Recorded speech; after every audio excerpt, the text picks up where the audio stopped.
About 1.5 years into my wig wearing journey, I learned a very hard lesson about hot ovens. And I learned it on the style on my head. This is Estetica Wynter. We are going to learn all about this one today, and I'm going to give you a little bit of a warning about hot ovens in case you are not aware. If you're interested in any of that, stick around and let's talk about this cute style.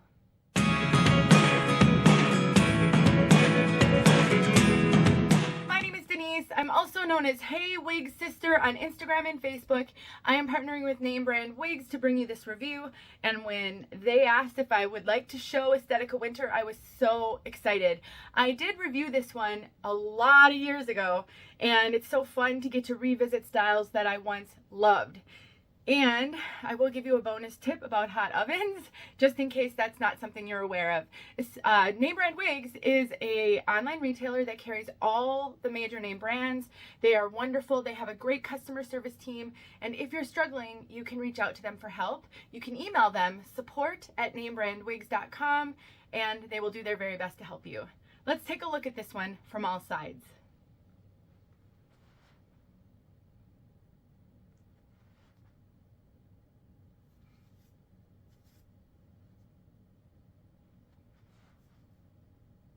I also have a coupon code that I will put in the description box below that will save you on the brand, Estetica, and many of the other brands that they carry. All right, so let's talk about Wynter. I want to stress that this one is a little bit of a trendy cut and style. You can see it's a little bit of an A-line. It's longer in the front than in the back. We've got a really messy wave, but it's so fun and it's so lightweight. This one has a lace front and a left mono part. I am really struggling with this part though. I am really struggling. You can see it still has somewhat of the zigzag part that it came in. I just cannot get it to cooperate when I try to separate that part. That can happen with wigs, especially if they've been sitting in a box for a really long time. The fibers can get really stubborn. I have a video showing how to manage that with a synthetic wig. This is made with regular synthetic fibers, so the only type of heat that you really want to take to it is a steamer, a clothing steamer.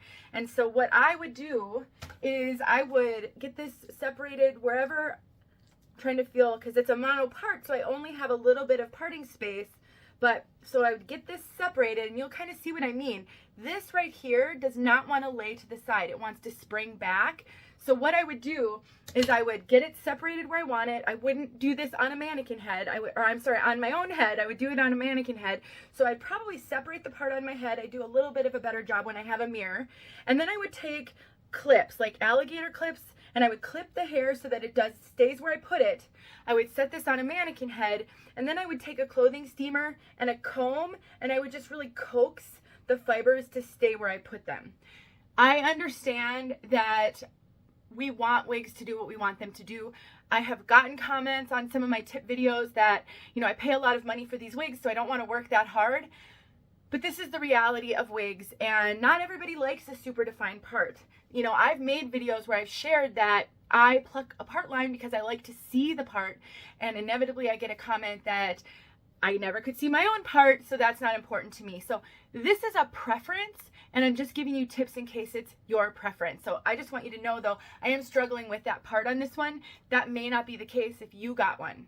They're all very unique in that way, and you may have no trouble. I do not recall having this trouble with a previous Wynter that I owned, so your results may vary. But there is that lace front.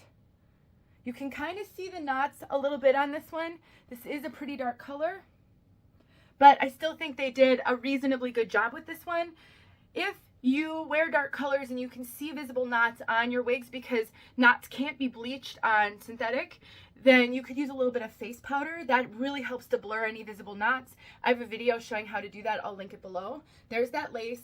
It's not really an extended lace. There's that part, again, left going over to the right. We have got open ear tabs with tons of hair sewn in, so you're going to get a lot of really good coverage at the temples there. We have an open extended nape and hook adjusters, and the rest is open wefted. And I just want to, I'm going to adjust if I can get, sometimes these hook adjusters are hard when you've got fingers that don't work so well. I'm just going to see if I can readjust this because it is just a little bit loose on me. And I'm One more try. Oh, I got it. I was going to say I'm just going to give up because I was having trouble getting it off. But let's just talk about fit since I mentioned that this is running a little loose on me. So Estetica is a brand known for running a little bit, so there you go. You see how it wants to spring back? I'm just going to give into it for the purposes of this review. Just note that typically you're not going to have as deep of a part on yours once you kind of get the part where you want it to be. So Estetica is a brand known for running a little bit larger than average. And I have my measurements are pretty average petite. I have a 21¼ circumference, and I typically cinch Estetica wigs in a fair amount so that I can get a good, secure, snug fit. I also get a lot of extra cap on the top because I have just over 12 inches from ear to ear and 12.5 from front to nape. All my measurements are in the description, including this measurement, my shoulder measurement, so that you can try to assess where the length will fall on you, because it may be different on you if your measurements are bigger or smaller than mine. But I'm telling you all of this so that when I say that this cap is running big for me, you have a little bit of context around how it might fit you. So it does run a little bit larger than average, and so I would say this is a great brand for women whose heads maybe are a little larger and you find some brands to be really tight on you. Estetica may be one that might work better. One of the reasons why I loved this piece early on is because it is a really natural density. This does not have any traditional poofy, pillowy permatease. There's a tiniest bit right here, but other than that, I'm touching all the way down to cap, all the way around. So it definitely felt really natural to me. I think it's a lower density piece as well. The only area where I did sometimes struggle, because most wigs overwhelm me in the beginning. I've suffered from hair loss for, at this point, over 25 years, but over 20 years when I first started wearing wigs. And so the front was sometimes a little challenging for me. This is where it might feel like a lot if you're used to losing your hair. I used to just clip mine up. So I would I love to do little twists, and then I'd put a little claw clip in and I would clip it up. Sometimes I would take both sides and clip it up more in the middle. That helped me so much. So just know that there are some things you can do with styling. If you get a wig that is overwhelming to you, especially in the beginning, you might really struggle to find something that will work. Sometimes it just takes time, and so knowing how you can play with your wigs is going to make a huge difference.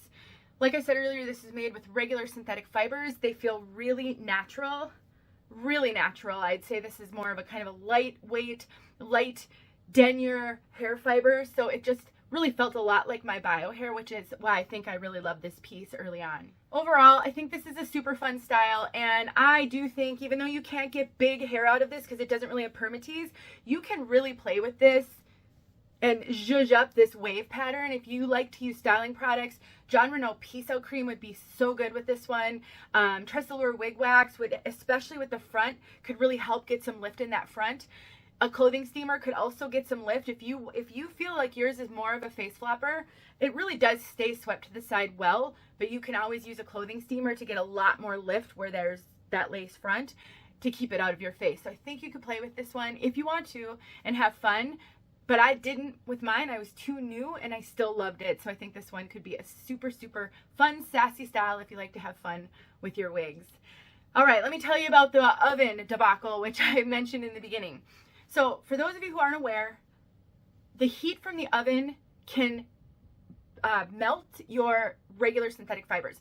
It can do that to heat-friendly synthetic as well.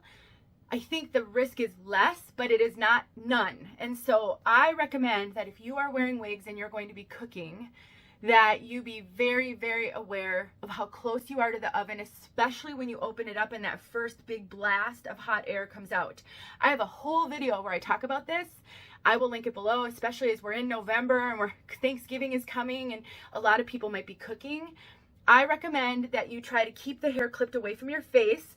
This one, I would clip all of this up off of my face. When I open the oven, I would stand to the side so that blast of air could come out. Maybe ask someone to help you with those tasks, or choose to wear, if you can wear human hair, wear human hair. I just think we are not aware that the heat from an oven is going to fry our wigs, and I ruined my first Estetica because I didn't know that. I'll link that video below so you can watch the whole thing if you need more than what I just shared, but do keep in mind the oven can really ruin your synthetic wigs if you're not careful. Let's talk about color. R6/10. This is kind of a chestnut brown blended with some medium light brown. Let's break down the color code. So I do have a blog post where I talk about color, and I have a color chart linked in that post that breaks down the numbers. Brunettes go from a 2 to a 12. A 2 is the darkest, a 12 is the lightest. The 6 is right in the middle, so we've kind of got a medium dark brown with some, if they say that it's a light brown highlight, you guys, when I look at this up close, these lighter strands look very ashy to me, very ashy. I'm so surprised by how ashy and how light some of these individual strands are. This is such a great color if you want something a little more neutral to ashy instead of warm.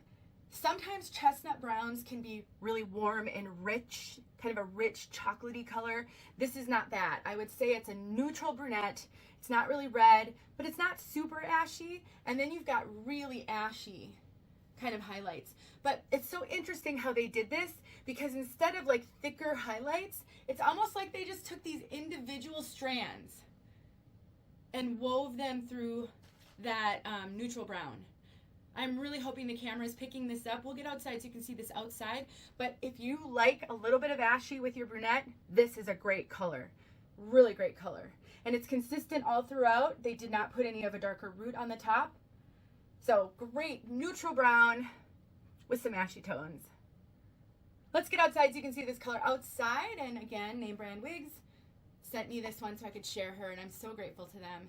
Don't forget about them the next time you're in the market for a major name brand. See you guys soon. Here's this color outside.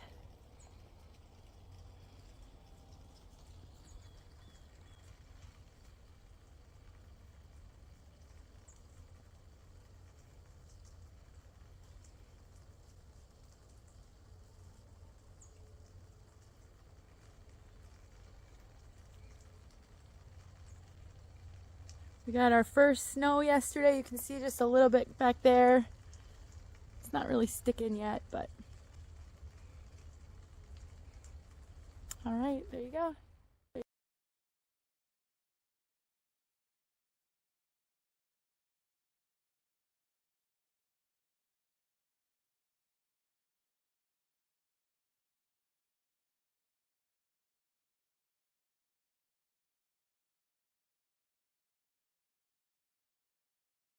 Hey friends, thanks so much for watching. Here are a few videos I think you might enjoy. Go ahead and click on one and watch.